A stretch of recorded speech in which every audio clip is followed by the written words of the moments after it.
Winter had arrived in Austria. The white snowflakes fell thick and fast outside the window. Amelie was very happy. It was the first snow of winter. "We just have to go outside," Amelie exclaimed.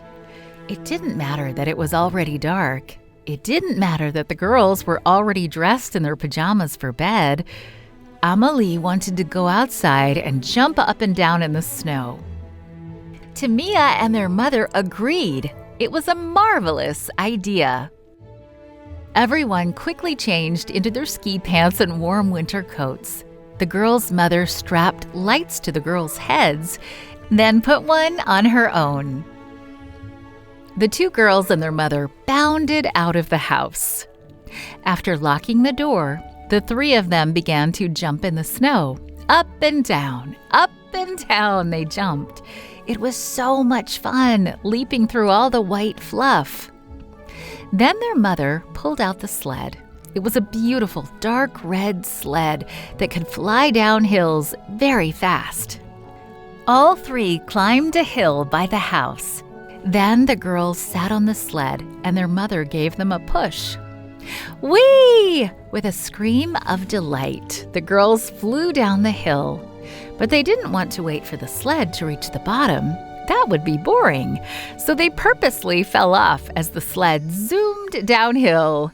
Yay! That was fun! The girls and their mother climbed the hill again, and whee! Down they flew.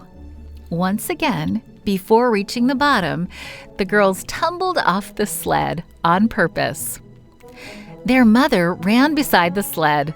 Amelie was glad she was there. The night was dark and the snow was falling fast and heavy. Even with her headlamp, Amelie could barely see. Suddenly, Amelie realized something was wrong. She reached up and touched her forehead. Her headlamp was gone.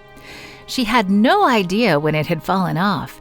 She had been having so much fun that she hadn't even noticed. "Mother!" she cried. "My light is gone!"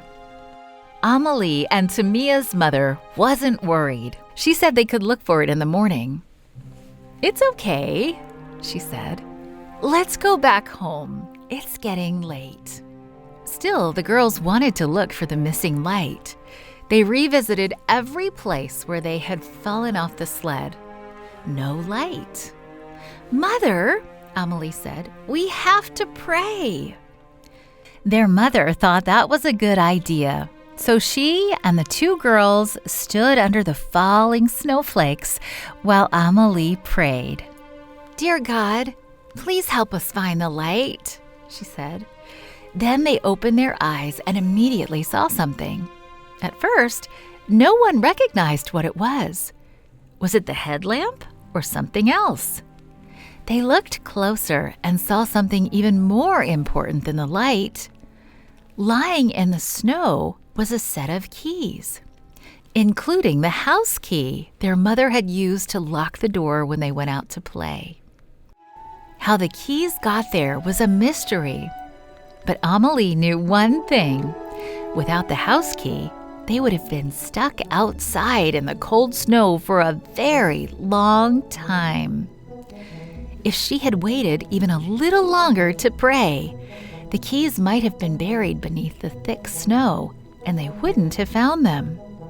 God had answered her prayer, just not in the way she expected. He had helped them find something even more important.